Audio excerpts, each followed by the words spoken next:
We're now in a position to talk about an interesting fact about polynomials. And this is called the fundamental theorem of algebra. From time to time, you're going to come across something called a fundamental theorem. And that's going to be an especially interesting fact that lets you do a lot of things and that brings together a lot of ideas. And the fundamental theorem of algebra, we're going to state the real number version here. There's a stronger version that we can state if we have access to the complex numbers, but we're going to talk about the real numbers for now. So for any polynomial with real coefficients,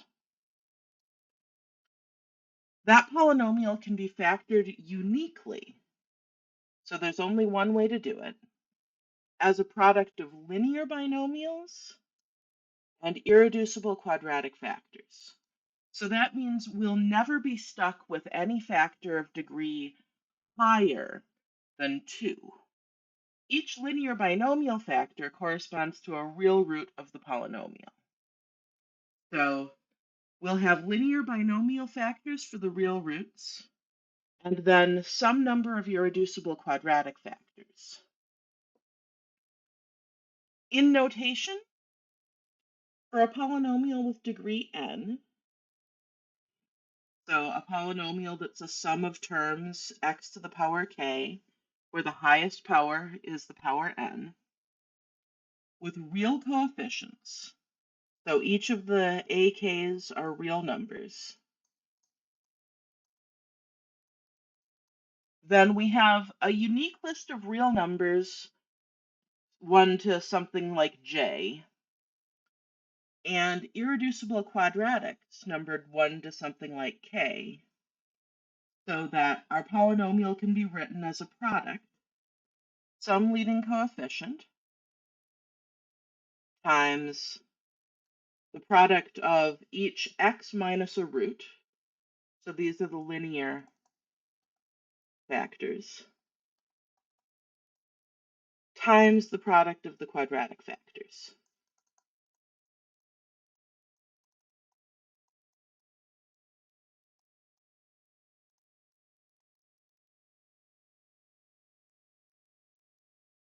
And by looking at the degrees, the number of factors is such that the number of real roots plus twice the number of irreducible quadratic factors. Those two together add up to the degree. So let's see what we can make of this. We're not going to prove this right now. We would need a lot of machinery that we don't have yet in order to prove this. How much more machinery? If you are a math major, you might see a proof of this theorem in your junior or your senior year. We need several more years of machinery before we can prove this theorem. But we want to understand what it means or what it tells us. First of all, if we have a polynomial of degree n, it has at most n real roots. Each irreducible quadratic factor decreases that number by 2. So we can't lose one real root at a time, we have to lose them 2 at a time, which means that a polynomial with an odd degree must have at least one real root.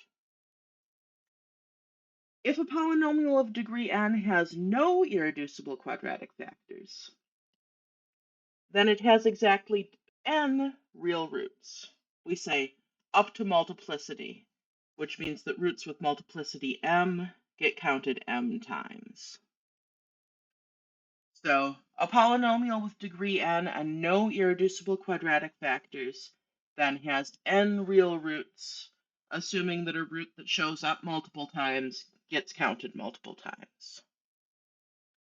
And then the last thing is, like numbers, polynomials factor uniquely. That means that if we want to factor a polynomial, it doesn't matter where we start.